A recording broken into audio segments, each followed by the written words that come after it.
guys! Welcome to Historical Gossip. In this channel, we do what humans have done best since we've evolved to be a super aware being. Gossiping!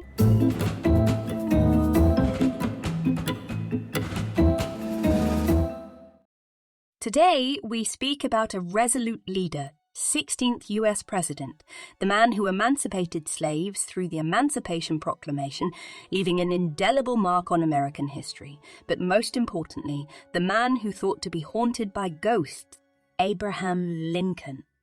Abraham Lincoln was born on February 12, 1809, in a one-room log cabin on the Sinking Spring Farm in Hardin County, Kentucky, which is now part of present-day LaRue County. His parents were Thomas Lincoln and Nancy Hanks Lincoln. He was the second child of the couple with an older sister named Sarah. The Lincolns were a simple and hard-working family of modest means. In 1816, when Abraham was just 7 years old, the family moved to Indiana, settling in a heavily wooded area in Spencer County. They lived on a homestead they carved out of the wilderness, and their log cabin was again a one-room dwelling surrounded by vast forests and untamed landscapes. Abraham's father, Thomas, worked as a farmer and carpenter, while his mother, Nancy, was known for her storytelling and nurturing spirit. Unfortunately, Nancy passed away in 1818 when Abraham was only 9 years old, leaving a significant impact on the young boy's life. As a child, Lincoln was known to listen intently to ghost stories told by his family and neighbours. He was intrigued by the idea of an afterlife and the possibility of communication between the living and the dead. The frontier culture of the time was rich in folklore and superstitions, and such beliefs were common among many families in the area. Lincoln's first encounter with ghosts was an encounter with what he believed to be the ghost of his beloved mother. After Nancy Hanks Lincoln's death, the young Lincoln reported having seen her spirit standing near his bed. According to various accounts, young Abraham was lying in his bed one night shortly after his mother's passing, when he saw a spectral figure standing at the foot of his bed. He believed it was the ghost of his beloved mother who had departed this world too soon. The apparition of Nancy Hanks Lincoln appeared to Abraham in a comforting and ethereal form. Some versions of the story describe her as wearing a radiant white gown, while others simply portray her as a benevolent presence bathed in light. The encounter was said to be calm and peaceful, leaving Abraham with a sense of awe and reassurance. Lincoln's belief in the supernatural, including encounters with spirits, didn't stop there and has been well documented, particularly during his time living in the White House, including his own admission that he had seen a ghost. One of the most famous stories about Lincoln's interest in ghosts is a dream he had about his own assassination. It was first told by Ward Hill Layman, Lincoln's close friend and bodyguard. Layman wrote that Lincoln told him about the dream on April 11, 1865, just 3 days before Lincoln was assassinated. In the dream, Lincoln saw a catafalque in the East Room of the White House. On the catafalque was a corpse wrapped in funeral vestments. Lincoln asked a soldier who was standing guard who was dead, and the soldier replied, "The President. He was killed by an assassin." Lincoln was deeply disturbed by the dream. He told Layman that he believed the corpse was his own, and that the dream was a premonition of his assassination. There is no way to know for sure whether or not Lincoln's dream was a premonition. However, it is certainly possible that it was. Lincoln was a deeply intuitive man, and he was known to have premonitions about other events. Another famous ghostly story involves Lincoln's visit to the White House after the death of his 11-year-old son Willie in 1862, who died of typhoid fever. Grief-stricken by his son's passing, Lincoln was known to spend hours alone in the room where Willie's body lay in repose. Shortly after the time of his son's death, he invited a group of mediums to the White House to hold a séance for him and his wife, Mary. The séance was held in the Red Room of the White House. Lincoln and Mary were joined by a few of their close friends, including Ward Hill Layman and Nettie Colburn Maynard. The séance began with the mediums asking Lincoln and Mary to sit in a circle and hold hands. The mediums then began to chant and to sing. After a few minutes, they claimed to be in contact with Willie. The medium said that Willie was happy in the afterlife. She added that he was sending his love to his parents. Lincoln and Mary were deeply moved by the seance. They believed that they had actually communicated with his beloved son's spirit. The seance in the Red Room was not the only time that Lincoln attended a seance.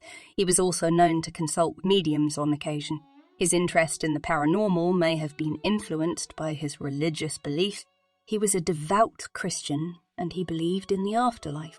The seance is also a reminder of the cultural zeitgeist of the time. Spiritualism was a popular movement in the 19th century, and many people believed that it was possible to communicate with the dead.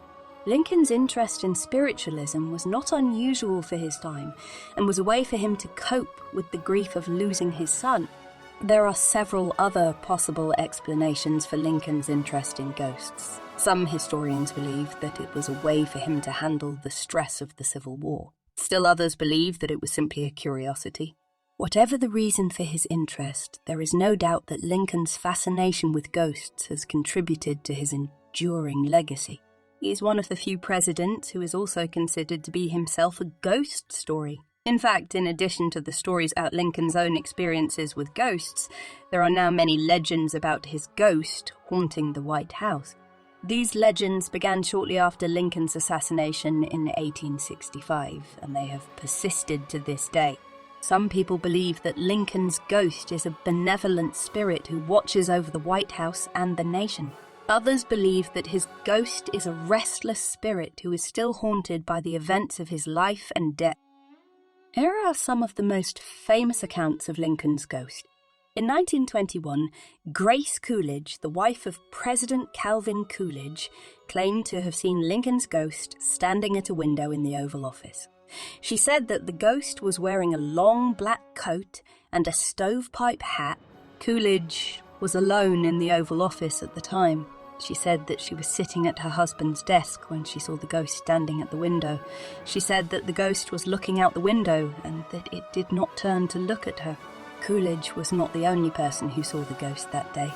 Her secretary, Rose Frances Greenhow, also saw the ghost. Greenhow said that she saw the ghost standing at the window and that it then turned and walked away.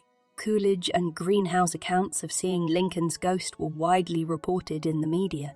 The stories helped to solidify the legend of Lincoln's ghost haunting the White House. Obviously, there are some people who believe that Coolidge and Greenhow were simply mistaken. They believe that they may have seen a trick of the light, or that they may have been imagining things. However, there are also people who believe that Coolidge and Greenhow did see Lincoln's benevolent ghost.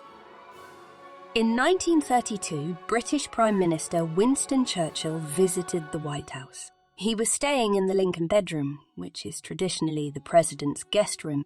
One night, Churchill claimed to have woken up in the middle of the night and seen Lincoln's ghost standing at the foot of his bed, looking at him, but did not say anything. Churchill said that the ghost was transparent, but he could still see its features, and it was wearing a long black coat and a stovepipe hat. After a few seconds, it disappeared. Churchill was reportedly so startled that he jumped out of bed and ran out of the room. He told his wife, Clementine, about what he had seen, and she did not believe him. However, Churchill later was so sure of what he had seen that he told the story to several other people, including his doctor and his secretary. He also wrote about it in his memoirs. In 1963, Queen Wilhelmina of the Netherlands visited the White House. She was staying in the Yellow Oval Room, which is the stateroom on the second floor of the White House. One night, Queen Wilhelmina claimed to have heard footsteps outside her bedroom door. She opened the door and saw a man standing in the hallway. Again, the man was wearing a long black coat and a stovepipe hat. Queen Wilhelmina said that she recognized the man as Abraham Lincoln. She said that he looked at her, but that he did not say anything.